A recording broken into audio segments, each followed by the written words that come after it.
Bonsoir à toutes et à tous, ravi de vous retrouver sur 8 Mont Blanc. Nous sommes le mardi 11 juin 2024, il est 18 h, vous le savez. C'est l'heure du journal préparé par l'ensemble de la rédaction. Voici les titres. Direction le plateau des Glières pour débuter cette édition avec la 26e édition justement de Rando Glières. Comme chaque année, plus de 2000 élèves d'école primaire se sont rendus sur ce haut lieu de la résistance pour marcher pour la mémoire. Et puis un focus sur une très belle initiative proposée par le Brise-Glace ce week-end. La salle de musique actuelle d'Annecy a organisé un concert inclusif en langue des signes, quand le silence se joue à travers la musique. Mais avant de développer ces titres, retour sur la soirée électorale de dimanche et la victoire du Rassemblement national aux élections européennes. Pour la toute première fois, le RN est arrivé en tête en Savoie et en Haute-Savoie. Un vrai changement dans la vie politique locale. Nous avons pu joindre en visioconférence Bruno Berthier, maître de conférence à la faculté de droit de l'université Savoie-Mont-Blanc. Je vous propose de l'écouter. Finalement, les deux départements savoyards étaient plutôt connotés comme des départements de droite, même si c'est un petit peu moins vrai pour le département de la Savoie, où le bassin chambérien, la Combe de Savoie, même la Maurienne autrefois ont été des bastions plus nettement de gauche. Mais on était là dans une droite traditionnelle, et notamment en Savoie du Nord. Aujourd'hui, eh bien, finalement, les deux départements savoyards, lors de cette dernière échéance électorale, ont été à peu près dans la tonalité nationale. Alors, il y a vraisemblablement, malgré un ancrage indéniable d'un électorat Rassemblement national dans nos deux départements, il y a là indéniablement un vote sanction.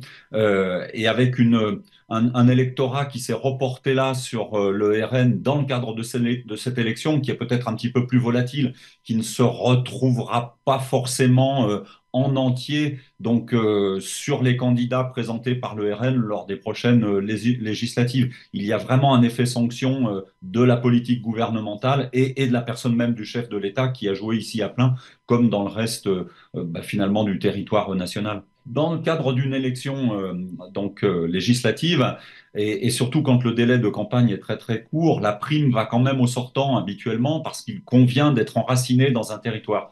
Et dans les pays de Savoie, parmi les députés sortants, on peut penser à Madame Bonivard, on peut penser à Monsieur Roland, on peut penser également à Madame Duby-Muller. Enfin, ce sont des gens qui sont enracinés maintenant dans leur circonscription et qui auront un petit peu l'avantage.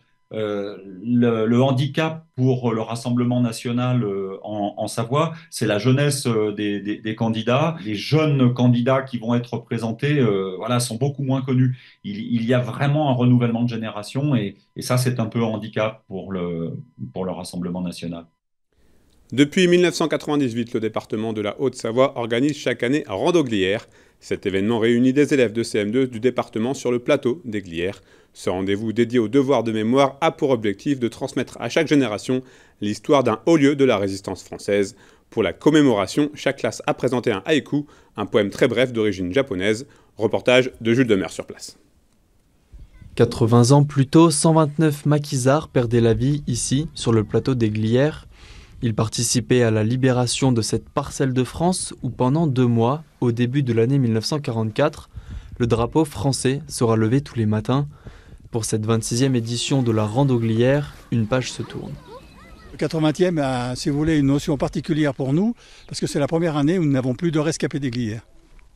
Donc, on passe le témoin maintenant aux nouvelles générations.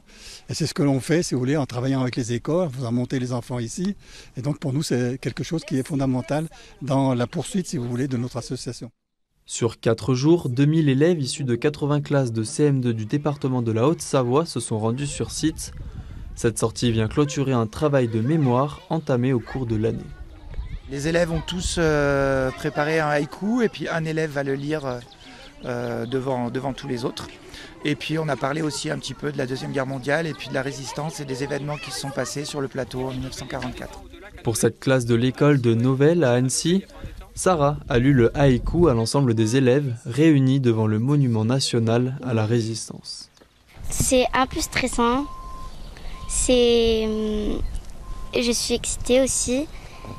Et ça me fait sentir un honneur. On l'a préparé depuis un moment et on avait des images, on devait en faire un et du coup j'en ai choisi une et j'ai fait l'haïku. En plus d'un haïku par classe, les enfants présents ont entonné le chant des partisans.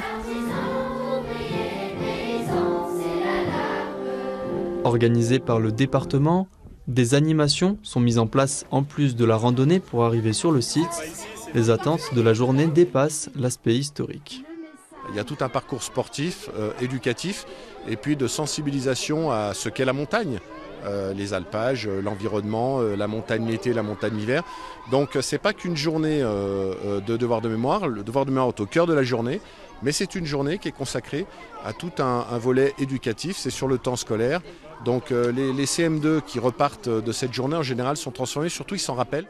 Depuis sa création, 50 000 enfants ont emprunté les sentiers des résistants pour rejoindre le plateau des Glières. Vous le savez, pendant toute la semaine, Annecy vit au rythme des projections pour la 48e édition du Festival international du film d'animation. Cet événement mondial propose des séances de cinéma tout au long de la journée dans les différentes salles de la ville. Mais pour les festivaliers accrédités, il faut parfois attendre bien longtemps pour espérer avoir une place. Illustration dans ce reportage de notre envoyé spécial sur le festival, Fanny Savard. Il est un peu moins de 8h30 ce mardi matin et les festivaliers sont déjà présents en nombre à Bonlieu Scène Nationale pour la première projection de la journée. Si certains entrent sans souci avec leur réservation, d'autres espèrent que cette séance matinale va leur ouvrir des portes. Je vais voir Slocum et moi, donc si j'arrive à rentrer, parce que j'ai pas de réservation donc c'est pas garanti, mais j'y vais vraiment purement par curiosité, parce que j'ai un ami qui va et vu que c'est tôt le matin, je me suis dit qu'il y avait moyen que les gens soient pas levés et que je puisse rentrer sans réservation. Mission accomplie pour la jeune femme qui décroche son entrée sans trop de difficultés. Dehors, d'autres festivaliers patientent déjà depuis de longues minutes pour voir le dernier DreamWorks intitulé Le Robot Sauvage et prévu 2 heures plus tard.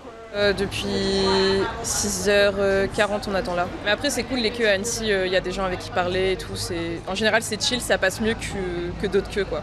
De l'autre côté de la rue, c'est la présence d'Alain Chabat pour sa série Astérix et Obélix qui a fait lever les festivaliers bientôt ce matin. Je suis ici depuis 9h en fait, enfin même avant, on s'était même présenté en fait à 7h parce qu'on voulait vraiment assister à la séance de Astérix parce que j'ai travaillé sur ce projet-là, mais comme j'ai pas réussi à avoir justement la réservation le jour où la billetterie était ouverte et que je ne voulais vraiment pas louper justement comment ils allaient présenter notre film en fait à la petite salle de Bonlieu.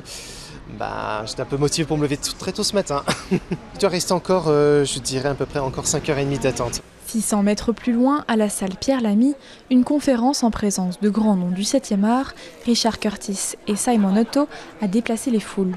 Dans la file, beaucoup sont étudiants. Leur accréditation leur permet de réserver 2 séances par jour maximum, alors pour toutes les autres, il faut patienter. Ça fait 1h30 environ, mais c'est plutôt court par rapport à d'autres séances, je pense, de file d'attente, donc ça va. Normalement, il y a quelques chances, on est en premier, donc on devrait réussir à avoir des places. 1h30 d'attente qui n'aura pas été vaine pour ces 4 étudiants qui pourront bien profiter de cette séance spéciale en présence de maîtres du cinéma. La langue des signes française était à l'honneur ce samedi soir au Brise-Glace. La salle de concert d'Annecy a organisé une soirée spéciale. Pour l'occasion, des activités de découverte de la culture sourde avec une initiation à la LSF et des tests de gilets vibrants étaient proposés avant un concert chant signé. Quand le silence se joue à travers la musique, c'est un reportage de Fanny Savard. Savez-vous dire bonjour en langue des signes française ? Eux ne le savaient pas avant de passer la porte de cette initiation à la LSF, proposée gratuitement par le Brise-Glace ce samedi. Une trentaine de minutes pour apprendre les bases de cette langue, parlée par plus de 100 000 personnes en France. Ça s'est très bien passé. C'est un peu... c'est bizarre de rentrer dans une ambiance où personne ne parle, complètement silencieuse en fait, mais c'est très apaisant du coup. Et on le voyait quand on nous montrait des vidéos et qu'il y avait une pub qui passait et soudain du son, on était tous surpris. J'ai appris des petits mots genre merci, bonjour. Quand on met la main comme ça et qu'on fait le bonjour et qu'on passe par-dessus, ça veut dire bonsoir. Autre atelier de découverte au programme, le test des gilets vibrants. Sourds comme entendants ont pu découvrir les fonctionnalités de ces dispositifs qui permettent aux malentendants de vivre la musique au rythme des vibrations basse fréquence. sent la musique, le piano, etc. Ça vibre un tout petit peu. Mais quand c'est du métal, là, c'est beaucoup plus puissant et on sent vraiment les vibrations de façon intense.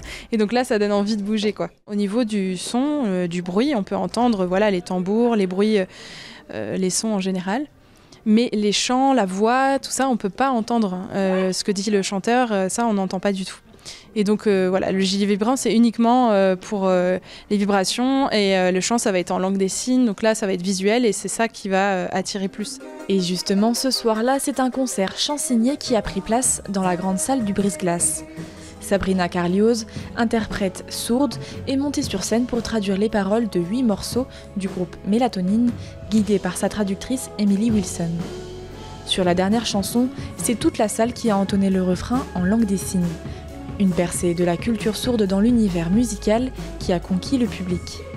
Première fois, je venais même pas pour ça à la base, j'ai appris sur le tas et puis au final, ça a rajouté quelque chose vraiment d'ultra intéressant. J'ai adoré, j'ai trouvé ça trop chouette, notamment qui est l'interprète des signes. Pour réaliser cette performance unique, l'interprète s'est entraîné pendant plusieurs mois pour apprendre les textes par cœur et savoir se caler sur la mélodie à l'aide de sa coéquipière. Pour pouvoir capter le rythme, moi j'entends pas. Donc comment je peux me débrouiller toute seule ? Il a fallu se trouver des codes ensemble avec une interprète et pouvoir s'entendre. Par exemple, première phrase, une fois que c'est lancé, moi je dois savoir où est la deuxième phrase, où est la troisième phrase, etc. Parfois le rythme est plus lent, parfois tout d'un coup ça s'accélère. Déjà l'an passé, le Brise-Glace avait organisé un concert chansigné, mais la différence cette année, l'interprète est elle-même sourde. Une nouveauté qui permet d'ouvrir la porte au chant-signe pour les personnes malentendantes. Je veux montrer que les personnes sourdes peuvent, vraiment c'est possible, peuvent le faire. C'est pas réservé aux personnes entendantes de chansigner, les travaux artistiques sont pas réservés aux personnes entendantes, on peut le faire. C'est juste il faut travailler effectivement.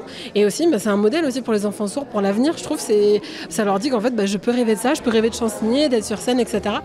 Paris gagné donc pour le Brise-Glace qui a réussi avec ce concert exceptionnel à faire vibrer tous les spectateurs, sourds comme entendants.